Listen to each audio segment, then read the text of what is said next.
Allah insana göz verib Allahın nemətlərindəndir və qurtarmayan bir nemətdir göz.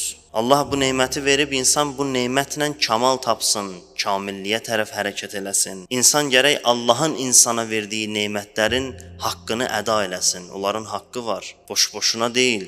Nemətin gərək şükrün eləyəsən. Nemətin şükrü bu deyil ki, o neməti nəfsinin istədiyi yerdə istifadə eləyib dilinlə deyəsən ki, ilahi, şükür olsun ki, bu nemətləri bizə vermisən. Halal bilmirsən, haram bilmirsən, amma dilində şükür dilindən düşmür. Bu nemətin şükrü deyil. Nemətin şükrü budur ki, neməti Allah təyin elədiyi həddə, Allah qoyan həddə istifadə eləyəsən. Ehtiyac yoxdur dilindən deyəsən ki, ilahi, sənə şükür eləyirəm, bu gözü mənə vermisən.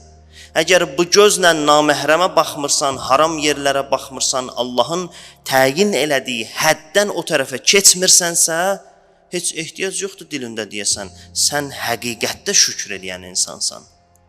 Bu qulağınla Allahın haram elədiyi sözləri, səsləri eşitmirsənsə, sən həqiqətdə şükür eləyirsən, ehtiyac yoxdur ki, dilindən də deyəsən. Desən də nə gözəl, heç bir problem deyil.